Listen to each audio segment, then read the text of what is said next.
Hey friends, next interview is with Percy Bishton. Percy is head setter and co-owner of the Climbing Works Bouldering Gym in Sheffield. They're really famous for organizing the CWIF, usually every year, I think it's in March, as an open international kind of like format.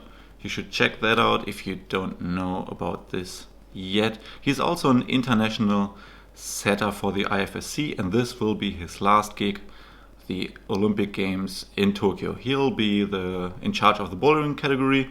And Percy, thank you so much for sitting down with me. These Zoom interviews kind of work quite well. I'd still like to sit down with all my interview partners in person, but maybe we can catch up another time. Yeah, some of you asked a few questions on Instagram. Percy will also answer those. And I also tried to find out what the wall looks like for the Olympic Games. The only picture I could find was this. Thank you so much again, Percy, for sitting down with me. All you others out there, I love you. Stay safe, have a lot of fun, keep parkour, stay climb, Nikki out. Hi, Percy. Could you tell us a little bit about yourself? Who are you, where are you from, and what are you doing? So I'm Percy Bishton. I'm a professional route setter, and I have been for certainly 25 years, maybe a bit more than that. I live in the Peak District, just outside Sheffield, where all the gritstone bouldering is, basically. And I work at my business, the Climbing Works, which is a big bouldering gym in Sheffield. It was one of the first big dedicated bouldering gyms in the world. And that's pretty much it. You're one of the IFSC setters for the Olympic final at Tokyo, right? Yeah, so I've been setting international comps since probably the late 90s, and got a job as a chief route setter for the IFSC. I think I did my first one about 2003 or 4 or something like that. And so I've been working for the IFSC for a long time, probably 15, 16, 17 years, as a chief route setter. And well, last year, or 2019, I got the chance to work at the Olympics as the chief route setter for bouldering. And obviously I was kind of looking to finish my route setting career because I'm not getting any younger. And it's a good time to kind of make some space for younger setters to come into the job. There's space for the old guys as well, because obviously we have a lot of experience. But it seemed that I've done a lot of comps, and so it seemed like a good time to be slowly getting out of them. This is like a standing joke that I've been retiring for like the last 5 years. But the opportunity to go to the Olympic Games was like too good an opportunity to miss, really. So the idea was that the game should have happened last year in 2020, and then I could chill out and just take a step back from comps, really, because it's nice to finish on a big comp, and that's a pretty big comp. Obviously, at the moment everything's on hold, so this year I'll do 2 comps. I'll do one of the World Cups. I'll work at Innsbruck, and then at the Olympic Games.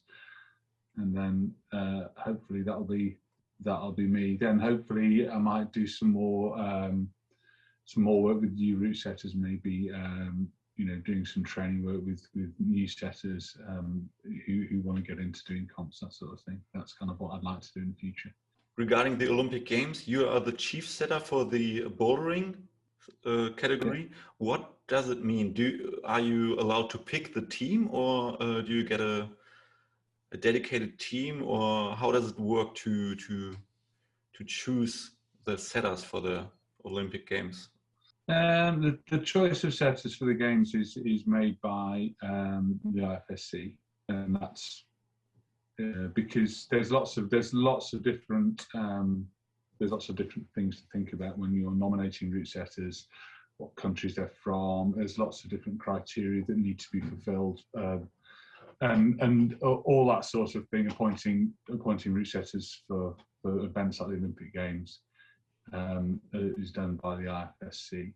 Obviously, as the chief, if you're offered that job, you're told the people that you'll be working with, and if I had any problems with any of the team that I will work with, then yeah, I could mention that. But obviously, I don't have any issues with the team that I've got. They're all fantastic. So it's yeah, it's not a problem. It's it's just another job. Did it ever happen that you had like a huge fight or while you were setting, or like a huge meltdown and crushing with another setter's ego, or with your own ego, or anything in the past? Not so much really. No. Yeah, there's very few arguments, or like certainly I've not really had a lot of incidences in the past where there have been any problems. The structure within the team is within the IFSC teams for World Cups or World Championships. So for big events, is normally fairly clear.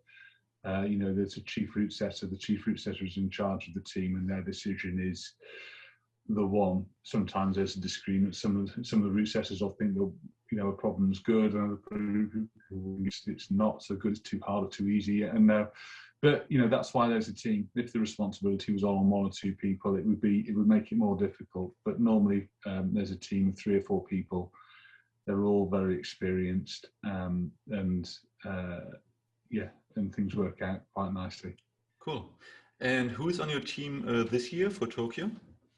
So now on the team is Manu Hassler from Switzerland, Romain Cabassou from France, and Garrett Greger from America, who is a replacement for Katja Vidmar. So Katja was on the team for 2020, but obviously with the postponement of the games, people's circumstances change, and now Katja can't make the event in 2021, which is super sad because she's an awesome setter, and I think she would have really brought something special to the team. I mean, everyone on the team's worked with her loads. But having said that, Garrett has stepped in as a replacement, and he's a great setter as well, a young guy, but so enthusiastic. He really brings some energy to the team, I think. Can you tell us a little bit, when are you about to set the finals? The format for the games has a few. It's just logistical issues, so that the climbing shares a venue at the games with 3x3 basketball. What that means is preparation work for the climbing needs to happen 2 or 3 weeks before the start of the games, which means that we'll arrive mid-July and go straight to work route setting for a week. And then we will have some downtime where nothing happens while the officials prepare for the basketball, which happens in the same venue. And then the basketball will finish and the climbing event will start. So the route setting is kind of split up, a little bit fragmented. So the main setting job will happen, and then there'll be a break, and then there'll be the games, and then obviously, there's the setting during the competition. Obviously, we've got a couple of weeks to think about what we've set, and maybe we'll think, maybe we'll change something, or So it's interesting. It's not the usual format. Maybe normally we just go and reset, and then the comp happens. This time there's a bit of a pause, but that's basically it. Yeah, do you think it will be more intense because it will be like your last comp and you will have more time to think about it? Every time I set a competition, you're usually like tired and exhausted and you don't get that much sleep. On the next day, just the competition starts. You don't have that much time to think about what kind of the tweaks were probably wrong or what kind of changes you made would have been better. But now you got probably like several days to think about. Do you think?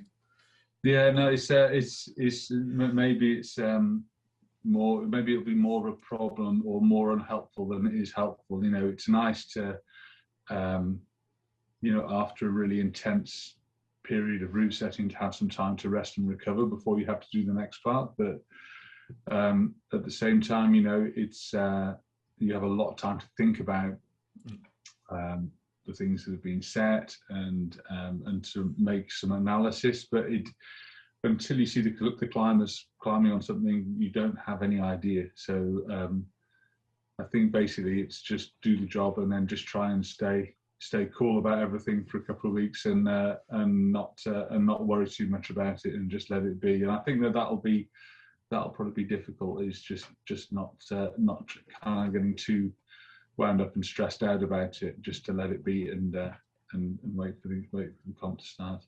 Have you been to the venue before? Like, did you get a... Yeah, so in end of February, early March last year, there was a test event. So the climbing wall's already built. Everything is ready as for the games. And so there's a test event where we hold a mock competition. Now, last year when we did that, obviously COVID was just starting to happen. No one had been locked down, but obviously there was a lot of anxiety about, having events and that sort of thing. So I think originally because it's a mock competition, none of the Olympic athletes are allowed to go to the test event. So they'd have, like the Japanese junior climbing team, would have normally they'd have come and they'd have had a mock competition on the Olympic walls, just so everything can be tested from the timing systems, camera angles, all the infrastructure can be tested. And in the end, that didn't happen because the organisers didn't feel that they could bring, young people in, for an extra event. So it just, in the end, it was a simulated comp. A lot of the technical officials from Japan just took part as, just climbed. It wasn't competition as such, it was literally a test. But it was really cool to be in the venue, to climb and set on the walls and to see how everything is and where everything is, and to kind of get familiar with the surroundings. It's in a really, really nice part of Tokyo, and Tokyo Bay. It's it's a cool place, and yeah, I'm sure it'll be a nice event. What does the wall look like? Like, did they make a smaller wall because it's only 3 final boulders and you have to cramp in like all the qualification and semi-final boulders? Or no, I mean, so there'll be 4 boulders on the wall during the first round, the qualification round. So, and it's a big wall. It's probably not far off the same size as you get for a World Cup. I can't remember the exact size, but it's a really nice wall. Not super complicated, and there are other, it's that thing where it's the Olympic wall, so the manufacturers of the Olympic wall have built the same wall in other places. I think there's a copy of the Olympic bouldering wall in there at a new climbing centre in the UK, and I think the idea is that you can see the wall, or you can buy the same sort of wall. It's just it's a nice, it's a very aesthetic looking thing, but at the end of the day, it's just a com wall. It's just fairly flat panels, and our job is to make something interesting on them. Cool. Did you have any setters meeting beforehand? Like, do you schedule a Skype or a Zoom day to talk about the wall and where you plan to go with each boulder, or do you make up everything up in front of the wall? I will, but I'll work with so all the setters who will be in my team for the Olympics will be at the Boulder World Cup in Innsbruck a month or so before we go to Japan. So, and we already work together like lots and lots of times. I've worked with Manu and Gary, all these guys. I worked with them on lots of competitions, so I know them all very well. I don't think we'll have any like really specific planning meetings on what we want to do. I think that will happen when the guys are finally at the wall and they can see it and they can see what they've got to play with. I suppose the important point to remember is that I've set on the Olympic wall, and those guys haven't yet. They haven't been there. They haven't seen it. So it wouldn't kind of be fair for me to start planning stuff when those guys haven't seen it. So yeah, it'll happen in front of the wall, I would have thought, when we get there. What kind of process, or in which order are you usually setting the rounds? And will you change that up, or is it standard system you set? Normally we set the finals first, and then the qualifying round afterwards. I would imagine we'll do the same, I'm sure, unless anyone has any particular reason to change. But yeah, normally we'll set the final round first and see what we have, and then if we have some boulders which are great, but maybe we don't want to put in the final, maybe we'll take those for a qualifying round, and then we'll do another round of setting and see if we can get some final boulders out of the second round. It's a fairly organic process. Have you said before with the final only consisting of 3 bowlers instead of 4? Yeah. So we set the one of the Olympic qualifying events in Toulouse, which was a combined format. Yeah, I mean the format for this Olympic Games is it's a unique format, as in that we won't have it again. So the 3 discipline combined format is unique for Tokyo 2020, and then in Paris 2024 it'll be a different format again, and have it. So it has its own unique set of not difficulties, but just stuff that we have to try and think through and work out. And so yeah, we've set that 3 boulder final already, and we got it to work. It's fine. There's not as much. There's more scope to have problems with draws and ties, so we need to be a little bit more thoughtful and try our best to try and get the level of the boulders right. But that's the only. Yeah, there's 1 boulder less to try. There's a little bit less leeway for any mistakes. So it's a bit more difficult, but not impossible. Okay, cool. What about the holes and materials? I know there's a catalog, what's it called, T30 to T20 catalog of holes. And were you allowed to pick and choose freely of the holes, or were you just given some holes or you had to deal with and work with? No, I mean the selection of holes from the whole catalogue was made by some of the setters. So Adam Bustelnick will have chosen stuff that he specifically wants for lead. I've chosen some stuff which I think would be cool for Boulder. I mean the entire T20 catalogue is huge, and Adam did a vast amount of work cataloguing it all and making in some mega spreadsheets. But yeah, so all the material there will have been chosen by from that pool of stuff by the setters. But there's all the brands are included. Everything's in there really. I would say that the amount of material that we have to choose from is very, very impressive. When you look at some of the other competitions, they don't hold back for the Olympic Games particularly. It's a pretty impressive stack of holes and volumes to choose from. So I don't think we'll be short. Okay, cool. Anything you're really looking forward to? Like any sets you haven't set with before, and you want to try something out for the Olympic Games? Or? There's loads of stuff that there's lots of stuff I haven't seen before. There'll be some new stuff, and it's just the sheer quantity and the opportunity to mix stuff up and try all sorts of crazy stuff. It's it's like being in a big sweet shop. There's so much stuff to play with.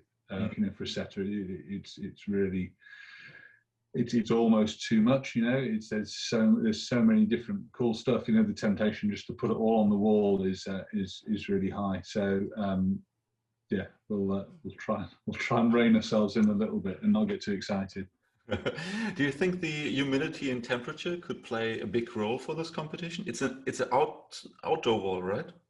Yeah, so it's outdoors. The comp's in August in Tokyo, and it's super hot, very humid, and we're in Tokyo Bay, which is a humid area anyway. And so there's going to be some issues with that for sure. So the competition will be held in the evenings and at night time when the conditions are cooler for the athletes. And so obviously when we set, we want to set with the same conditions that the athletes have. So the setting will take place at the same time of day during the evenings and nighttime when it's cool. So we'll try and work and test under the same conditions that the athletes will have. So we can have a clear idea, so if we set something, some compression boulder on slopey holes and it's just too greasy, if it's too greasy for us, then it will almost certainly be the same for the athletes. So, I mean, that's kind of all we can do, but we're all aware of the fact that it's going to be super hot, basically. And there's, that's just the deal. Sometimes, if you want to work in amazing places, then sometimes it's just, the weather conditions, it's just hot, but yeah. Probably won't be as hot as India. When we went to India, India was pretty hot. Yeah. Yeah, humid places, they take a big toll on your body and concentration. It's good to work at night. When it comes to your, you said you don't have an order in mind, but usually what do you like, or do you have any favor? Like, do you like to start with a slab to start slow, or do you, for example, finish with a slab around? Like, do you have any ideas or any preferences? No, not hugely. I mean, I like to finish. I would always prefer to finish with something which is spectacular to finish the round, because if a boulder round's been super exciting and then there's a very slow or technical boulder at the end, then sometimes it's not as engaging for the audience. And I think, the important thing to remember about the Olympics is that pretty much all the people watching won't have seen climbing before. I don't know what the global TV audience is. It's millions and millions of people watching, as opposed to, thousands of people who might watch a Boulder World Cup, for example. And all the people who watch a Boulder World Cup know exactly what's going on. They're all climbers. They kind of get it. So if there's a slow and technical boulder, they can still work out how hard the climbers are working. Whereas for a TV audience, for this comp, it's a different game. So I think the job for the setters is to make something which is engaging for an audience which hasn't seen climbing before, but which is also cool for the athletes, because if you set boulders that just look super spectacular, they might be horrible to climb, or they might not make the athletes feel comfortable. And so it'll be a really like a challenging job to try and get it so it looks as cool as it can be, that people, that we can engage with an audience of millions of people who've never seen it before, and they can all say, oh man, like indoor, sport, the sport club looks amazing. I really want to go to my local gym and try that, which would be, an amazing thing for the sport in its own right, or to inspire a new generation of athletes to come and take part. But at the same time, for it to be enjoyable and fun and cool for the athletes, and so they can compete and show their ability on something that's just nice and cool to climb. Yeah. So so from that point of view, I'm hoping that everything that we set will be amazing. That we can just, in the final, we've got 3 boulders in each round. I'd hope that we could do something really cool with all of them. But when you do the finals, you don't go around and be like, okay, this is a slow slab, this is a dynamic move, and this is powerful. So or do you try to separate 3 different styles into? Yeah, I think that normally we have a plan. We ask the setters what they're going to set. They look at the profile of the wall, they look at they choose some holes, they work out, they say, I want to do like a skate style dynamic boulder, or I want to do some really powerful compression stuff. In the first instance, we just try and make sure that we don't get not everyone's setting in a different style, basically, so we have a good mixture. But then after that, the setters will do whatever they want to do, and at the end of it, we choose an order. We just work out how we want to do it. Thinking about the Innsbruck 2018 Boulder World Championship was great, but it was like a round of 4 boulders, and every boulder had a dynamic move in it. Like, it was a great show. I was missing something. Like looking back, I don't think it was like one of the most fair. Like it wasn't a fair final, or like it could have been the split of styles could have been a little bit better.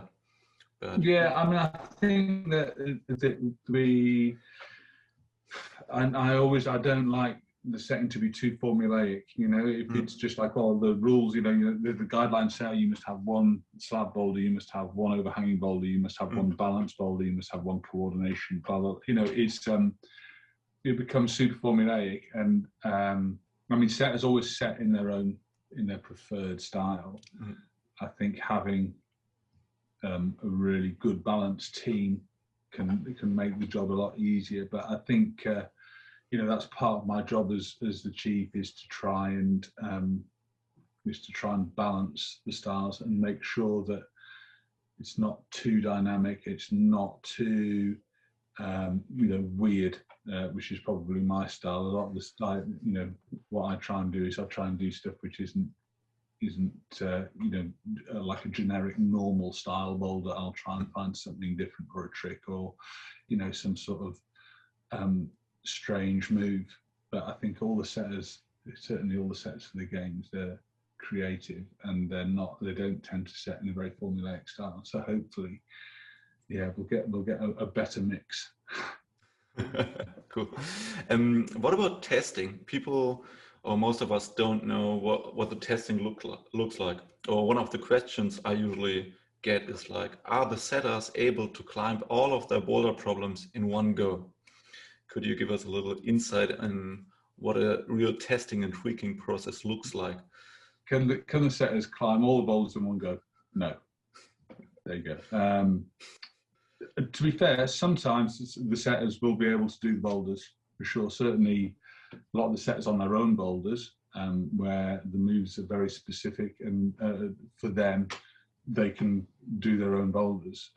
Sometimes that can be almost a problem, because some of the setters are so good in their own style. I know that some of the setters who I'll work with are so good in their own style that they can do a boulder in their street shoes so easily, and I know that no one will do it in the comp, and I know that none of the other setters can do it. So it's not fair to say no, the setters can't climb the boulders. The setters normally, they're all very good climbers, and in their own style, they're amazing climbers. And yeah, it would be foolish of me to think that just because a setter has climbed a boulder, that it's going to be possible in the comp, because sometimes that isn't true. You have to bear in mind a setter might have spent 2 or 3 or 4 days setting a boulder problem, which they can then lap in their trainers. The competitors have got 4 minutes under the bright lights and the cameras and all the rest of it. And sometimes,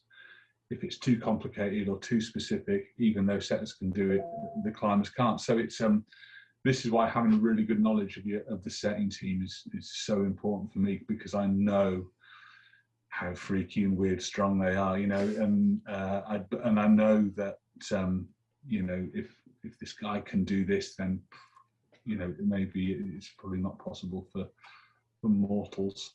Yeah. So I'm just waffling on now. What was your question? I don't know anymore, but we can try to look at it from another angle. Did you ever set like some moves none of the setting team was able to do, but you were like so confident that you were offering it to the competitors? But personally, for me, my kind of unwritten rule is if a move isn't done in testing, then it doesn't go in the comp. Because I'm not comfortable with the thought that I'm proposing moves to the athletes which I'm not sure are possible. I have to know that that stuff is possible, because there's nothing worse than the feeling that you get that that stuff's too hard. Normally, the only time I've ever had problems with this is when people have changed problems once we've finished testing and we haven't properly tested the changes, and then you get into a kind of an unknown territory. You don't know if it's possible anymore. So we try and avoid anything like that. Yeah, but so everything will have been tested. I suppose that was the original question, was can the testers do everything? Like every single move you'll see in a competition will have been done and tested by the route setters. You have to remember that the athletes, very often they don't find the best way to do stuff, and it's constantly frustrating for setters, to watch athletes continually trying something in such a ridiculously hard way and failing, and you're just thinking, God, if someone just doesn't find the good way to do it, then maybe everyone will think the move's impossible, which is, that can sometimes happen. I remember years ago a comp in Italy, like a long time ago, where there was a boulder which none of the athletes could start. No one could even get onto it. And all the athletes were really, really pissed off. And they were just like, what is this? And they went to the setters, and the setter did the move, just no warm up with his street shoes, just did the move. And they just thought none of the athletes had thought about how to do it or thought in a different way. Which was, like the setter was right, the move was possible, but in a way the setter wasn't right because none of the athletes could find the solution. It was so strange or weird or such a strange position. If the athletes can't find it, then a whole comp of people not being able to get off the floor isn't cool. Yeah. What's approximately the ratio of setting time and testing and tweaking time? Setting time's normally fairly quick. It doesn't take very long to set the boulder. Just putting some holes on the wall, and then it's all testing and tweaking, really. I mean, from the initial concept being put on the wall, maybe it takes 30 minutes, an hour. I don't know. Not very long.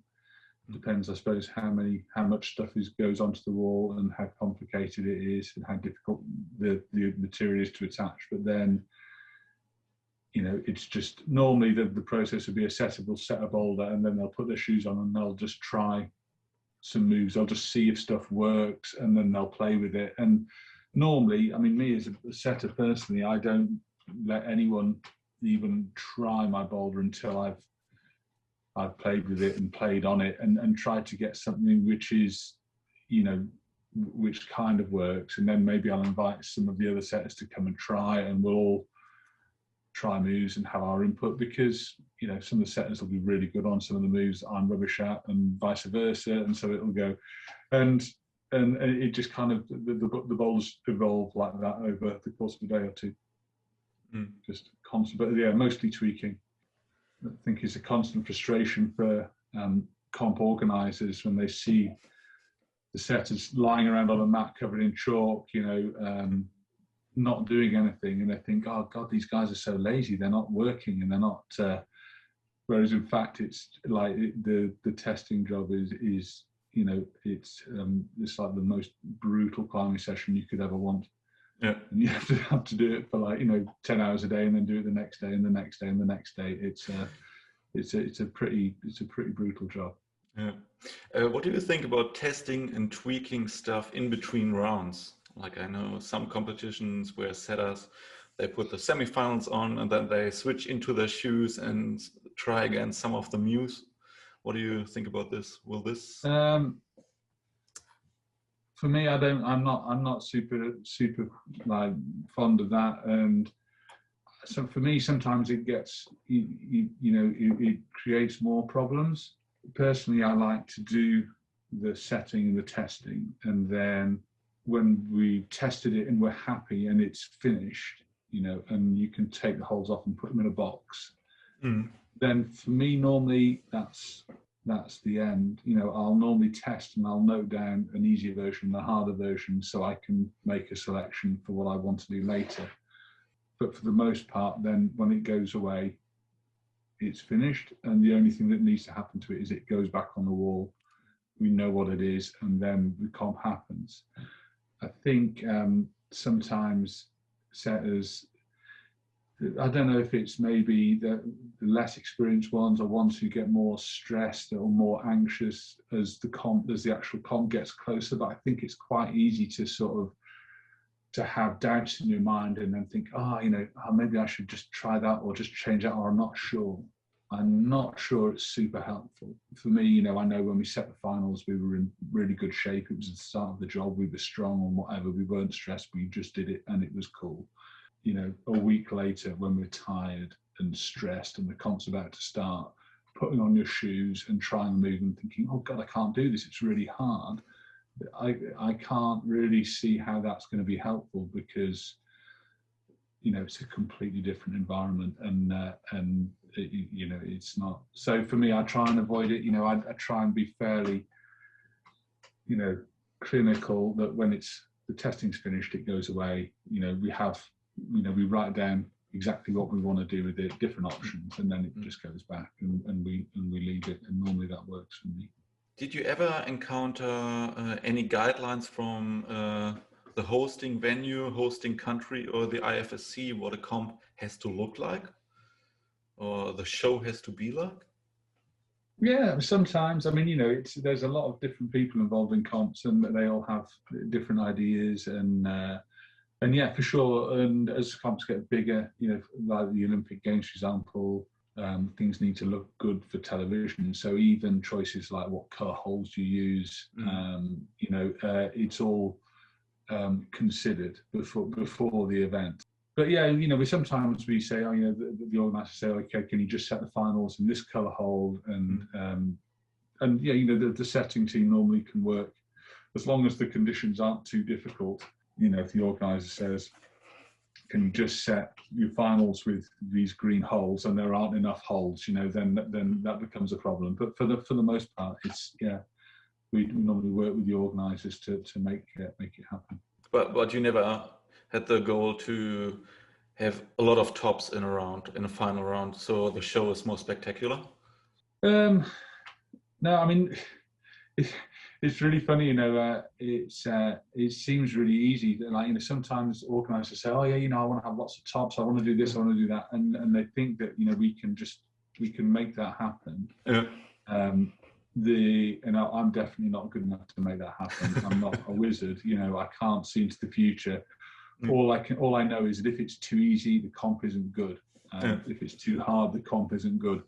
I have a really specific idea of what I want to do. I want at least one climber to be able to climb everything, and then that's cool. But I don't want all the climbers to be able to climb everything. I don't want anyone to not be able to get off the mat. And, you know, so normally when if an organizer says, oh, you know, I want this or I want that, or, you know, I'd like to have a really hard semi-final, loads of tops. The reality of it is that you know, we can listen to them, but then we just do our job as normal, because it's too risky to do. It's too risky to do anything else. You know, it's not. Yeah, it's too random. The result, there's too many variables to be able to play with stuff. For me, anyway. The part of luck in a competition, or the part of unexpected things which could happen, is like unexpectedly high, right?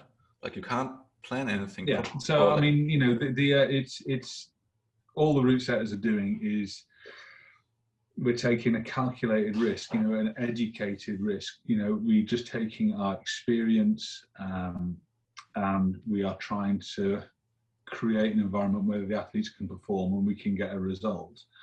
There's still such a massive proportion of luck involved in that.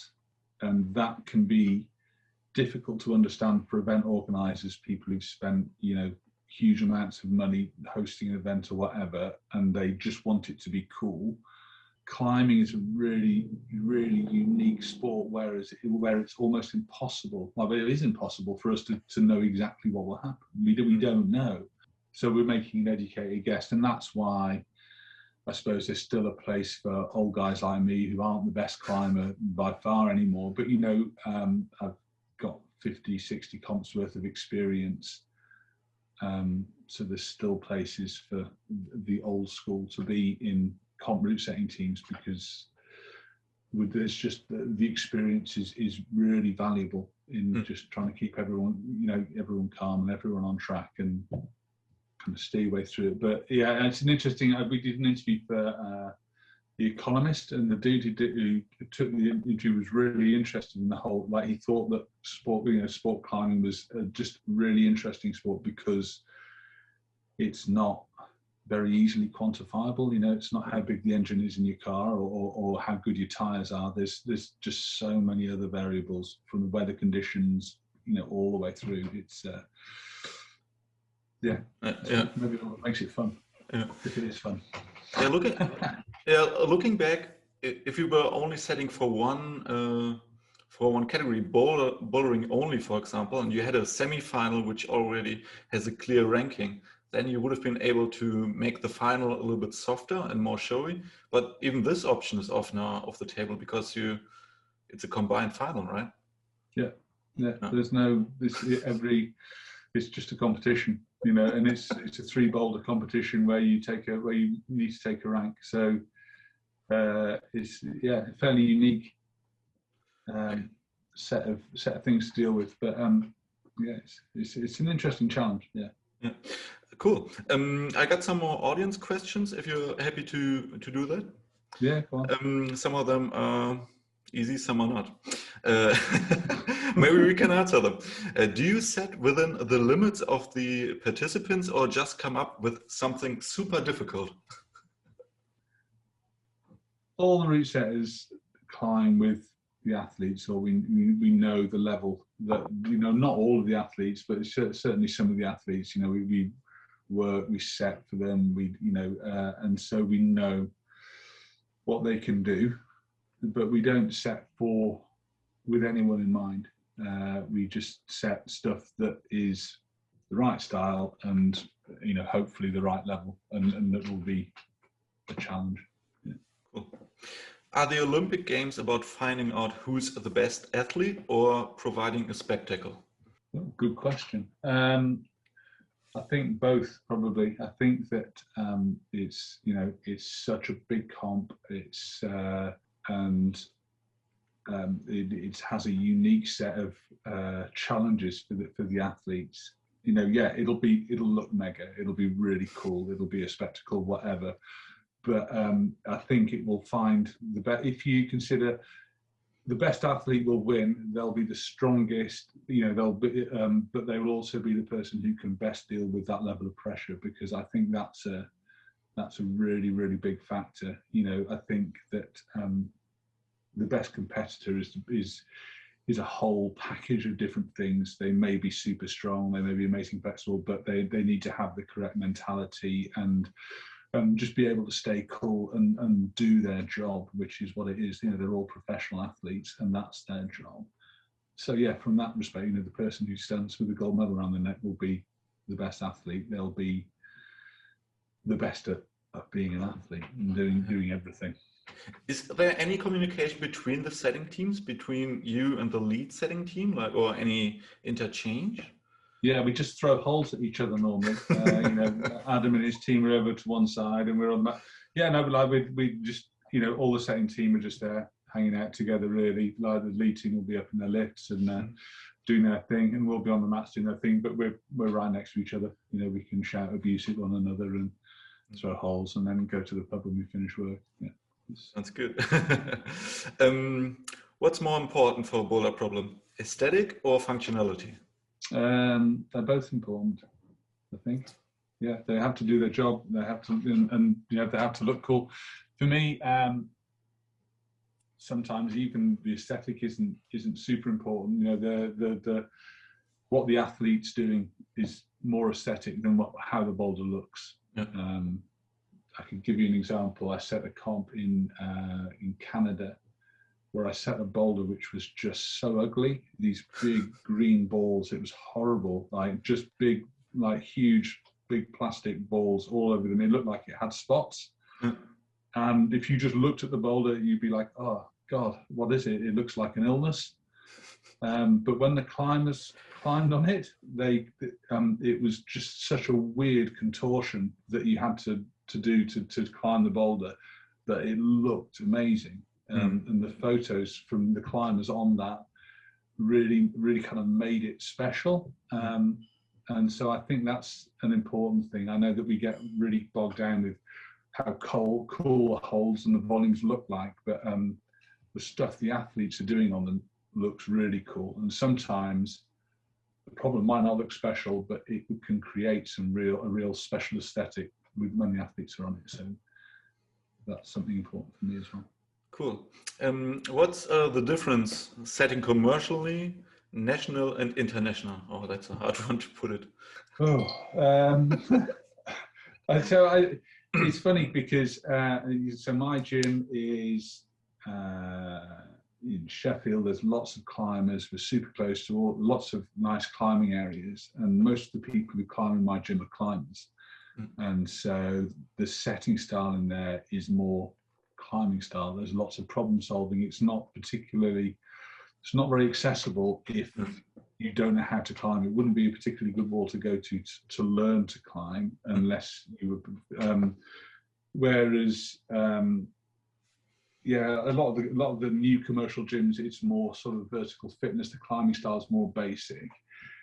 So commercial style, it can be lots of different things. I know that there's a big trickle-down effect from comps.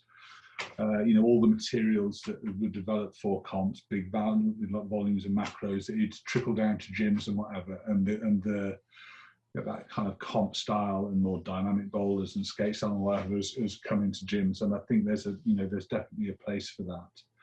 But for me, commercial style is,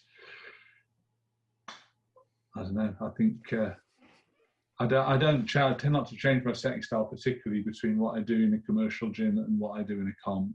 I just spend more time fiddling with stuff at a comp, maybe. Cool. How hard are the problems compared to the World Cups? Are they any harder than the World Cup problems, or in gyms? No, sorry. Yeah. So the Tokyo. For the Olympics. The Olympics, yeah. They'll be hard enough for the athletes. Basically, I don't like to get bogged down too much in how hard the stuff is, but if more or less the same difficulties as for a World Cup. There's 3 boulders, and some of the athletes aren't boulder specialists.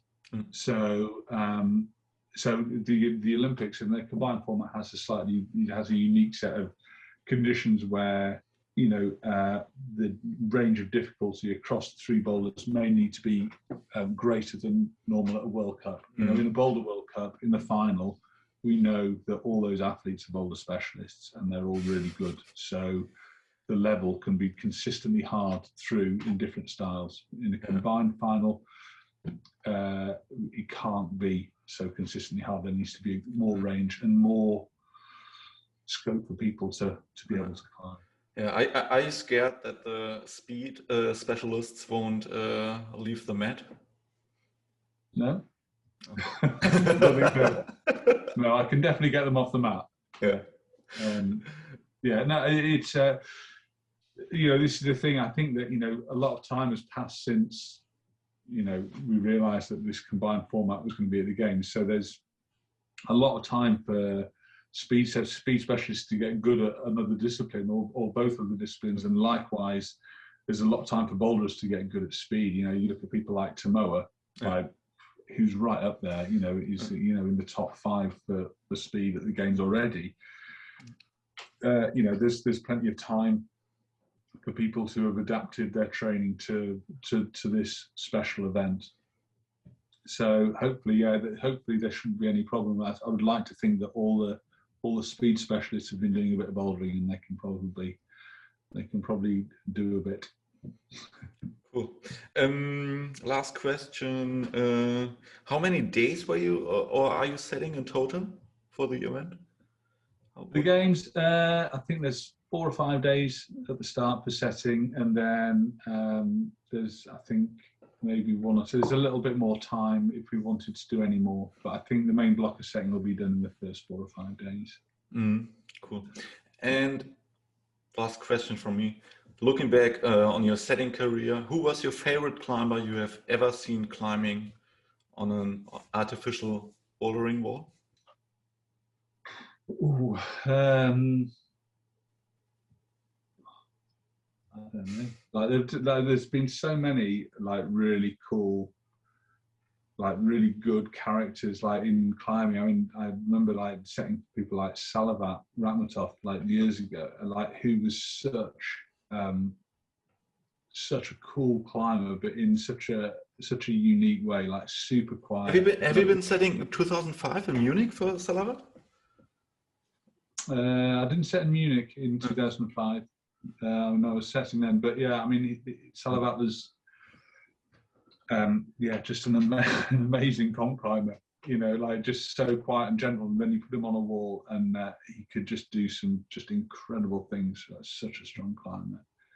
Yeah, and like some of the female climbers, like people like Sandrine Levay, like years ago. They're just all amazing climbers in their own right. There's been some pretty special moments. Cool, Percy. Thank you for taking the time to answer my and our questions. Anything you want to add? Or? No, I think so. No, thanks for interviewing me. It's nice to catch up. I hope I've answered some questions and not waffled on too much. No, I think it was entertaining and interesting. So thank you so much. Have a great time in Tokyo, and hopefully talk to you soon about other things regarding setting besides the Olympic Games. Okay. See you. Bye.